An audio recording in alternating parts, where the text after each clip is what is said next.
Milan Radulovic. Father Milan is a Eastern Orthodox priest under the Bulgarian Orthodox Patriarchate. Who is Father Milan? Who is the Bulgarian Orthodox Patriarch? Bulgarian Orthodox Patriarch is Patriarch Neophyt.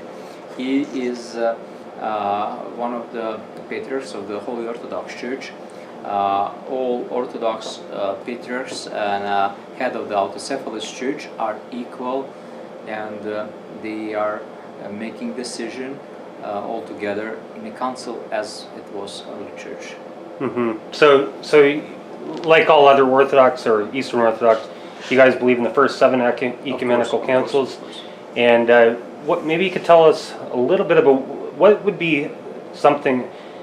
Obviously, everybody's Orthodox, but what's different about the Bulgarian Orthodox that maybe would separate them or stand out, would be a little bit different than, let's say, a Russian Orthodox or Greek Orthodox? Is there any differences, or are they pretty much exactly the same? Yes, language. So language is the only difference between them, yeah. So your liturgy is the same. I heard earlier when I came here that some of your parishioner said that you're a very traditional priest, and maybe you could explain what you mean when, for Western viewers, what it means to be a traditional Orthodox. Being Orthodox is being traditional. That's mean keeping traditional divine liturgy and on holy teachings, but that doesn't exclude love for others who are non-Orthodox and who are non-Christians. That doesn't exclude that we don't adopt the culture where we live, and we don't learn the habits of the society, especially if they are not harmful for Orthodox Christianity. So Orthodox Christianity is not a thing from a museum where you put something somewhere and you preserve it and you show to people. It's a living thing.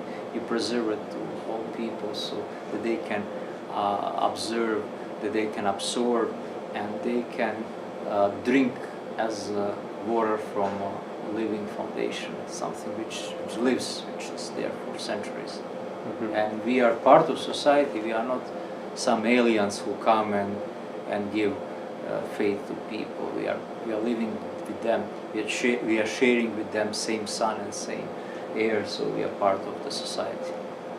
So, Father, you currently you're saying Mass in St. Charbel's Chapel, which is a Maronite Catholic chapel. And I'm curious as to how you ended up at St. Charbel's and what your relationship is with the Maronite Catholic community and how you ended up at this chapel. We have 4 existing Bulgarian Eastern Orthodox churches in a mega city of Toronto. My church is the 5th one. So the first one is St. Cyril and Methody, established 1910. Then St. George's, 1941. Holy Trinity, 1954. St. Dimitar in Brampton, 205, where I served for 3 years, and I met young, wonderful people. We established a youth prayer group. I met souls which are hungry and thirsty for Christ. Ioan Dragiev, Kaloyan Kalchev, Jordan, Andriy Blaghi, and others. And we decided to open a new church for young people. That was missing in Toronto, especially in our diocese. The church where young people will come and pray. In the same St. Dimitar Bulgarian Eastern Orthodox Church, I met Father Sherlock, who was a priest, and he's a priest of this community, and he let us use his chapel on Sundays,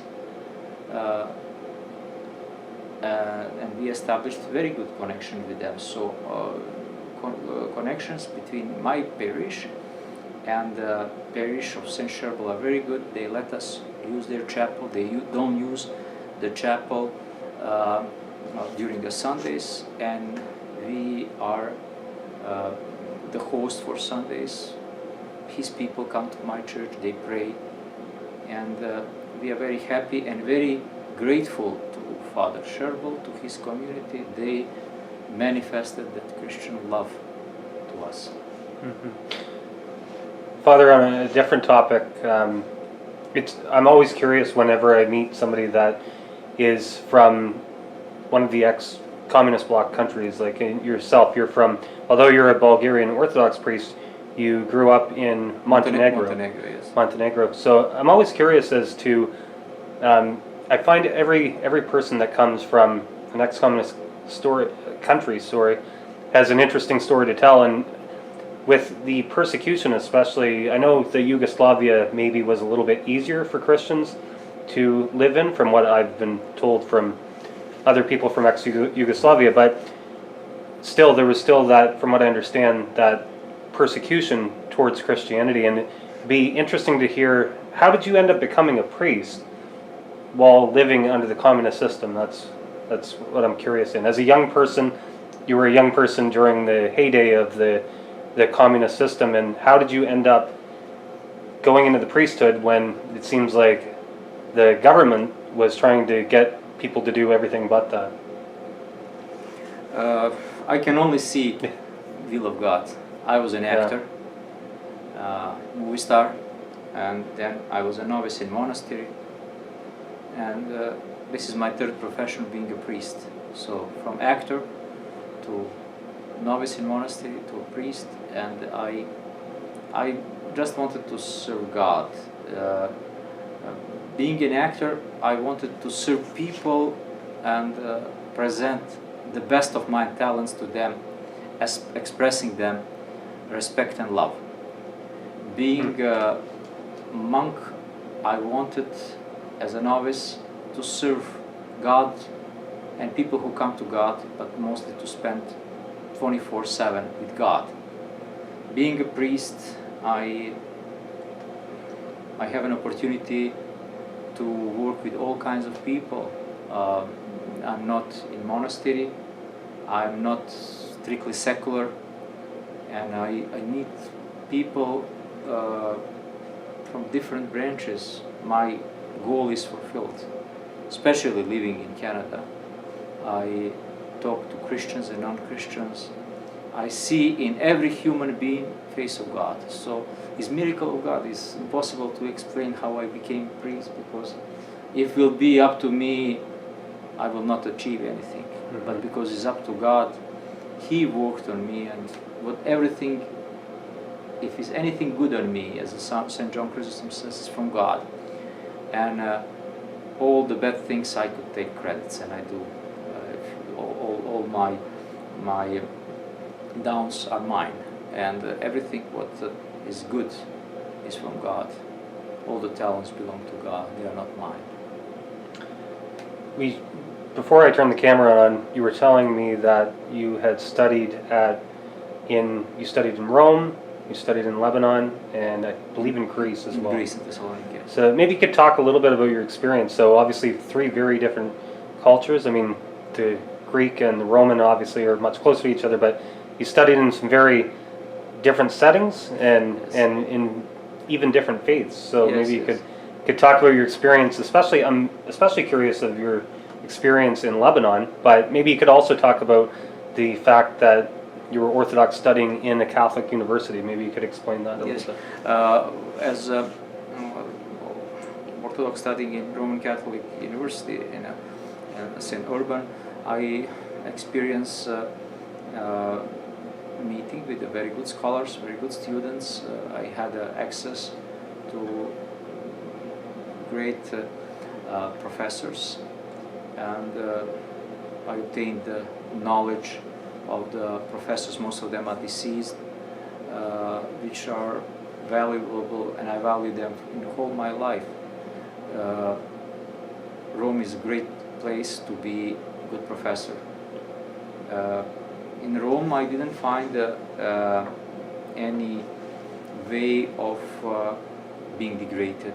God forbid. I was highly respected, and I was not first and last Orthodox student who studied in Rome. I have to underline one of my good students when I was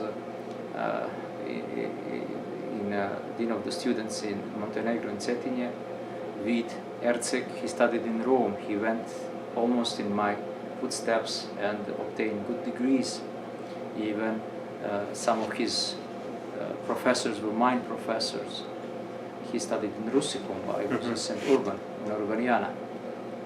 But I can say that I was, if not the only one, but one of the very rare Orthodox theologians and scholars and Orthodox priests who finished Islamic studies, and I finished Dava. Dava is missionary studies in Islamic theological faculty. Wow. And I met wonderful people who are Muslims. I met good believers. I met moderate Muslims and those not so moderate. But I found in every one of them, talking one by one, that they are good people. They just are very entitled to their faith, very dedicated, but they have nothing against me, against my teachings, and God created us all to be humans, to love each other and to share with each other. Sharing is very important. We share food, we share coffee, we share water, we share air, and the faith, because we believe in God, we believe in our Father who created us. Going deep to theological discussion doesn't necessarily create conflicts. I have to underline that creates friendships, because disagreeing with someone doesn't lead you necessarily to anger and to hate and to distress. Leads you to friendship. You just you are more curious to know that person better and to see why don't you understand me? Tell me, I want to know you. Let's visit you for coffee. How comes you're mad on me? Let me explain. I found that paragraph, and you want to see him every day and prove him something, and he wants to prove you something. You become good friends, and then family meets family, and you're good friends. And he can remain Muslim, you can remain Christian, and you're friends. And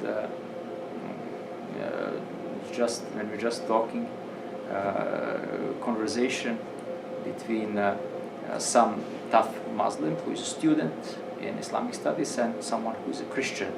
When it comes to that conversion, they go with the words that they believe that God is only one and Muhammad is his prophet. Christians are answering, we believe in one God who has Jesus as a son. Ashhadu la ilaha illallah, Yeshua ibn Allah. So Jesus. So, and there is a balance there. So actually, we respect them, they respect us, and theological dialogue is necessary, not because we will unite, because we will together. We need to conquer evil, which might come from all fanaticism, because fanaticism is a hate. When you hate someone, you are disliking someone for being different. But we as a Christians, we have to have that inner peace of God, and with that God's peace, we will conquer everything which leads to hate. And what leads to hate? Fanaticism, nationalism. Nationalism is evil. Racism. That someone hates someone because he's different ethnic background, different style of life, different race, different color, different religion. That's a hate. And God says, love each other. There is no one paragraph in Holy Scripture where it said, dislike someone because he's different. Even Jesus said, that fate I didn't find even in Israel. So love is a mandatory. hateful people will not be in heaven. Only those who love. So regardless how sinners we are. Would it be fair to say that, in your opinion, a lot of our problems when it comes to Christians and Muslims coexisting is maybe a lack of humility Yes. on both sides and pride? Of course. Right. So do you think that's often maybe why we tend to, instead of talking to each other, we talk over one another, and that's why we ferment these divisions Yes. amongst us? I have a good friend. He lives in my birth city. His name is Hafiz Suleiman Bugari. Hafiz means someone who knows Quran by heart. Not the translation, but Quran in Arabic. And we are very good friends. I will never become Muslim. He will never become Christian. But we are friends. I sent him my video clips. He sent me his. He has a YouTube channel. We are good friends. And we admire each other. He helps young people, drug addicts. He helps young families. He helps people who are intending to commit suicide. I try to do the same thing.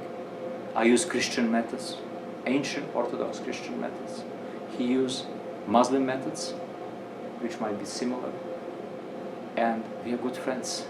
We are united, not in faith, not in Holy Communion, but in goodness, in love. And we are educated in similar schools. But who unite us?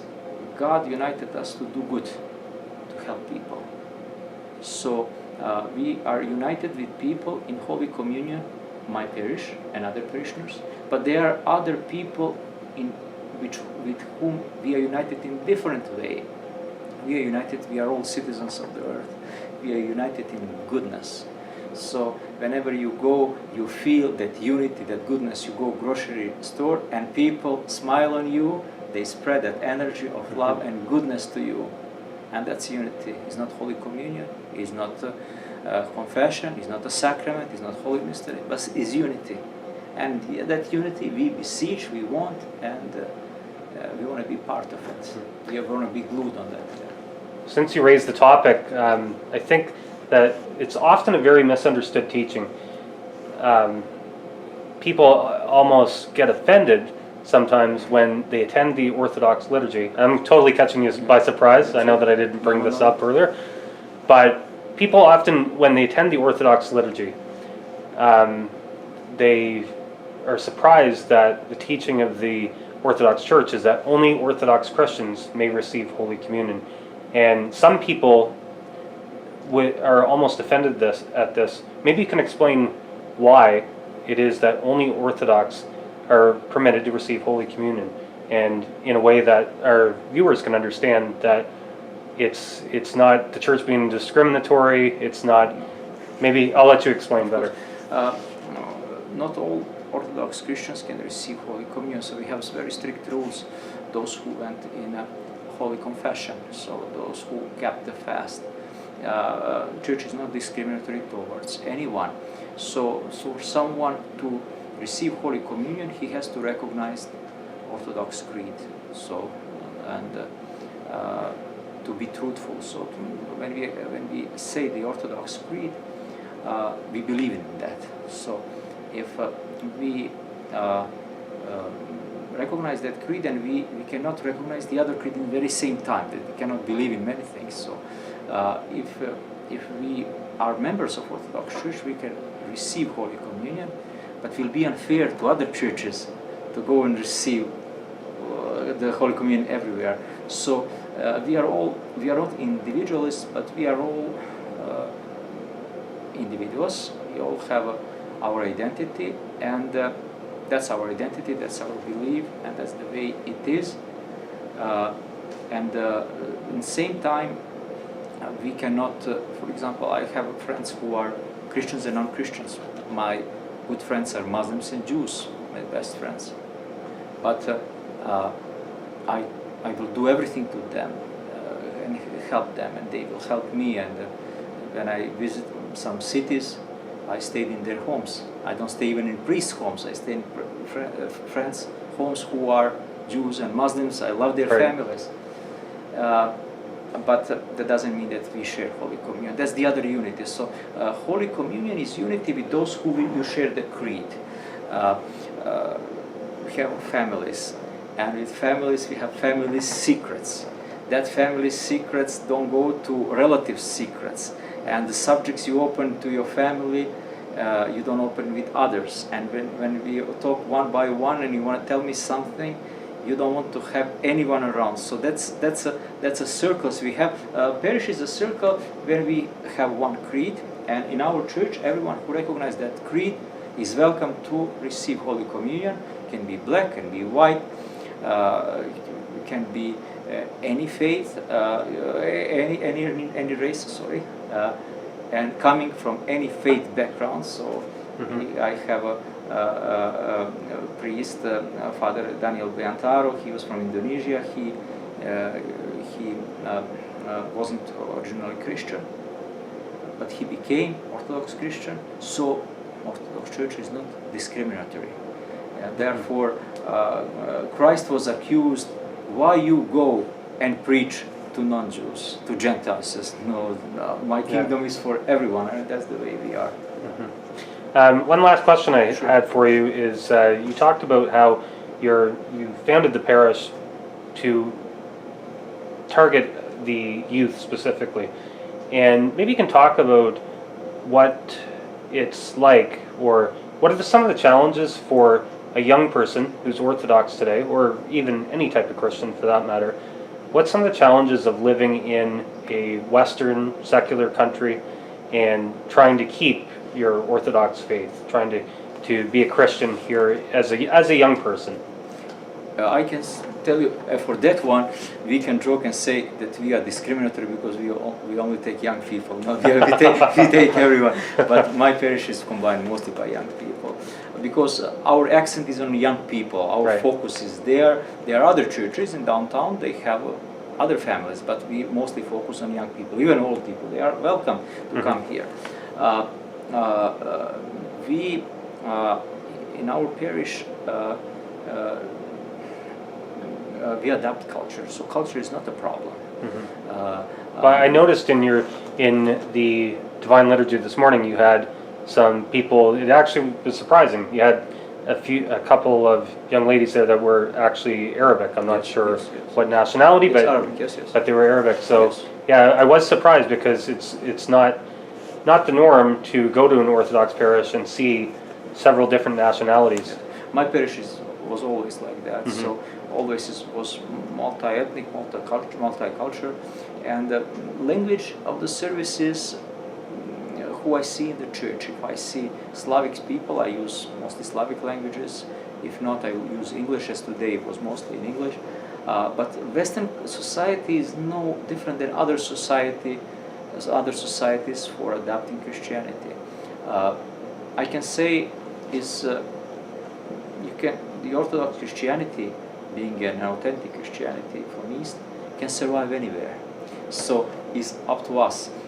Western society and this speedy way of life is, I think, can even improved the challenges to stay faithful, because you go everywhere and you feel empty, and you come in church and you feel happy. So this especially, as you can see in our church, not having a church building, not possessing anything, having a small chapel, not having a church hall, having a living room, people feel very comfortable. They feel home. They feel a home atmosphere here. They can talk openly about anything, and they. In my church, they are not formal. They don't need to prepare the texts, as I didn't prepare the text today. I speak from my heart. They can say whatever bothers them, whatever they don't like, and they can be very open, and they will not be scared that they will be condemned or accused about anything. So is that being relaxed, and I'm very happy about that. what's the difference being Orthodox in Canada, New Zealand, Germany, or Eastern Europe? It's the same thing. So faith comes in heart, and the land doesn't save us. Many ethnic churches, when they were established here 100 years ago, they were ethnic first, and after they had faith, whatever was Orthodoxy, Roman Catholicism in second place. We are not interested in that. Nationalism is a wrong thing. I don't want to say evil, but it's a wrong thing. Because we are created to be humans, not to be nationalists. And young people, especially young families, they look God. They don't have too much time to waste. They work so hard, and they want to pray to God and have direct relation with God through church, through Holy Communion, through friends, through people.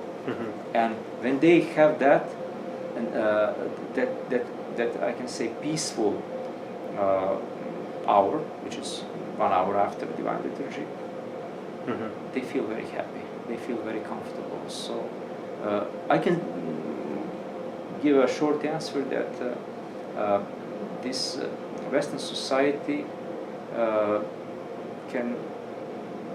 cannot harm Orthodox Christianity, because Canadian society and other Western societies were based on Christianity, and even if they were not, Christianity could survive anywhere. In Indonesia, my friend Father Daniel Biantaro, Indonesia is mostly Muslim country, but Christianity can survive there. Christianity can survive in Dubai. Christianity can survive even where it was persecuted. So culture really cannot forsake or neglect Christianity. Is good to adapt the culture and way of thinking. We can reach more people, and we can mingle better in the society. But it doesn't hurt to be part of culture. Myself, I'm Canadian, born in Montenegro. I was a priest in Montenegro, I was a priest in Canada. I can be priest anywhere. I'm citizen of the world because God created all things visible and invisible, heaven and earth. So all the land is my country, my homeland. Leads me to one more question. Is I'm interested in, because you've dealt with so many young people and youth in your journey as a priest, maybe you can comment on how young people respond to tradition. I know for myself. So for myself, I didn't grow up in one of the traditional Christian faiths. So for me, tradition really, the holy tradition really kind of, instead of looking at it for myself, instead of looking at it as something that held me back from a relationship with God, which I find that many people in today's world, they seem to judge tradition as something that holds them back from God. I actually found it was something that drew me closer to God. And do you find in your experience as a priest that many young people, when they encounter the traditions of the Orthodox Church, do you find that they have that same experience, or is there amongst the many young Orthodox, are they resistant to tradition as well? It'd be interesting to hear your perspective on that. Everything, Jonathan, when it's presented with love, can be taken. So if you present tradition with love and you explain, it becomes part of them. Especially after Holy Communion, my youth prayer group reads 33 Psalm, which is beautiful. Many churches, they don't. It's not part of Divine Liturgy, is an optional, and is a thankfulness psalm and others. And it becomes part of them, or other prayers. And those prayers, they help them. So they adopt them as something which is very helpful to them. So they didn't become article from the museum, became part part of them. Like So, a living tradition, yes, living yes, tradition. As a Father I think you used that term earlier, yes, living tradition. living tradition. Father Alexander Schmemann says, the one, I can say, one of the best Orthodox theologians in US.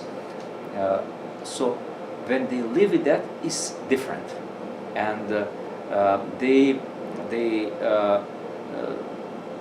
is that tradition is growing in them, and they love it. So not only that is helping them to come to God, but is gluing them to church. So the morning prayers, evening prayers, especially if the tradition is in language they understand. That's very important. Contemporary Bulgarian or English. So when you understand every word, that becomes part of you. When it's in Latin, in Church Slavonic, in Old Greek, and in some languages you don't understand, really becomes tradition from museum. You don't want it, you just look on watch. But when is part of you, when you could do that tradition, when you could read, for example, there is no reader, he was sick, and priest says, please Jonathan, read the chapter, and you are that tradition, you read that, and you're happy. So until yesterday you might say tradition yes and no, but today you became tradition, you read that part and you're happy, and somehow that tradition glues to you. One last question. Sure. I know I told you the last two were, but who's your favorite saint and why? I'm sure over your priesthood you've had many different favorite saints, but is there one saint particularly that stands out that you either admire or look up to or maybe pray to?